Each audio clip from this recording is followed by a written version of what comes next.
जब गोलियां हवा को चीरती हुई आगे बढ़ती हैं, तो उनके रास्ते में सिर्फ एक चीज दीवार बनकर खड़ी होती है, बुलेट प्रूफ ग्लास। लेकिन क्या आपने कभी सोचा है कि ये कांच कैसे गोलियों को रोक पाता है? आज हम जानेंगे बुलेट प्रूफ ग्लास का निर्माण कैसे होता है, इसकी प्रॉपर्टीज क्या है और इसने अब तक कितनी जिंदगियां बचाई हैं। साधारण कांच तो हल्के झटके से भी टूट जाता है, लेकिन बुलेट प्रूफ ग्लास असल में कंपोजिट मटेरियल होता है। इसे कई लेयरों में बनाया जाता है, जिनमें शामिल होते हैं टेम्पर्ड ग्लास, मजबूत किया हुआ शीशा, पॉलीकार्बोनेट, एक विशेष प्लास्टिक और कभी कभी रेजिन लेयर। इन लेयरों को एक दूसरे के ऊपर लैमिनेट करके ही बुलेट प्रूफ ग्लास तैयार होता है। बुलेट प्रूफ ग्लास बनाने की प्रक्रिया बहुत ही सटीक और टेक्निकल होती है। इसे आमतौर पर लैमिनेशन प्रोसेस कहा जाता है। सबसे पहले टेम्पर्ड या एनील्ड ग्लास शीट्स ली जाती हैं। इन शीट्स को साफ करके उच्च तापमान पर ट्रीट किया जाता है ताकि इनमें स्ट्रेंथ आ सके। पॉलीकार्बोनेट एक पारदर्शी थर्मोप्लास्टिक है जिसका केमिकल नाम बिस्फेनॉल ए पॉलीकार्बोनेट है। इसे पेट्रोकेमिकल इंडस्ट्री में बीपीए, बिस्फेनॉल ए और फॉस्जीन गैस की प्रतिक्रिया से बनाया जाता है। इसके दाने पेलेट्स को पिघलाकर शीट्स बनाई जाती हैं। ये शीट्स हल्की, लचीली लेकिन बेहद मजबूत होती है। अब ग्लास और पॉलीकार्बोनेट की लेयरों को एक साथ ऑटोक्लेव मशीन्स में रखा जाता है। इन मशीनों में heat plus pressure plus vacuum देकर लेयरों को आपस में चिपकाया जाता है।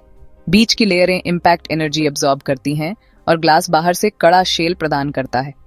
किनारों को काटकर स्मूथ फिनिश दी जाती है। इस पर एंटी स्क्रैच और यूवी कोटिंग भी की जाती है ताकि ये लंबे समय तक पारदर्शी रहे। बुलेट प्रूफ ग्लास की कुछ प्रमुख विशेषताएं हैं।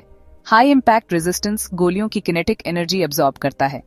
ट्रांसपेरेंसी, दिखने में सामान्य कांच जैसा ही साफ। मल्टी हिट रेजिस्टेंस, एक ही जगह पर कई बार गोली लगने पर भी तुरंत नहीं टूटता। थिकनेस वेरिएबिलिटी, 19 mm से 75 mm तक मोटाई, बुलेट प्रोटेक्शन लेवल के हिसाब से। वेट साधारण कांच से भारी होता है लेकिन पॉलीकार्बोनेट की वजह से मैनेजेबल। अंतरराष्ट्रीय स्तर पर बुलेट प्रूफ ग्लास को NIJ स्टैंडर्ड्स के हिसाब से टेस्ट किया जाता है। लेवल 1, 9 mm पिस्टल की गोली लगभग 370 मीटर पर सेकंड स्पीड रोक सकता है। लेवल 3, AK-47 की 7.62 mm बुलेट 710 मीटर पर सेकंड स्पीड रोक सकता है। लेवल 6 और 7 स्नाइपर राइफल्स की हाई स्पीड गोलियों तक को झेल सकता है। आज तक रिसर्च में पाया गया है कि 75-100 mm मोटाई का high grade bullet proof glass 850 metre पर सेकंड तक की बुलेट स्पीड सहन कर सकता है। इतिहास में कई विश्व नेताओं और प्रमुख हस्तियों की जान बुलेट प्रूफ ग्लास ने बचाई है।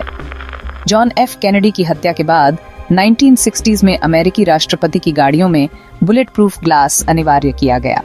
रोनाल्ड रेगन 1981 पर हुए हमले में बुलेट प्रूफ कार और ग्लास ने उनकी जान बचाई। पोप जॉन पॉल II पर 1981 में गोली चलाई गई, जिसके बाद उनकी गाड़ी पोप मोबाइल में बुलेट प्रूफ ग्लास लगाया गया।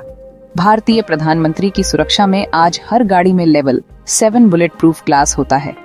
हाल के वर्षों में G20 समिट, UN असेंबलीज और VIP कॉन्वॉयज में बुलेट प्रूफ ग्लास ने कई बार घातक हमलों से सुरक्षा दी है।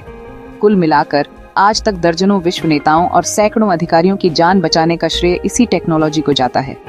बुलेट प्रूफ ग्लास सिर्फ VIP सुरक्षा तक सीमित नहीं है।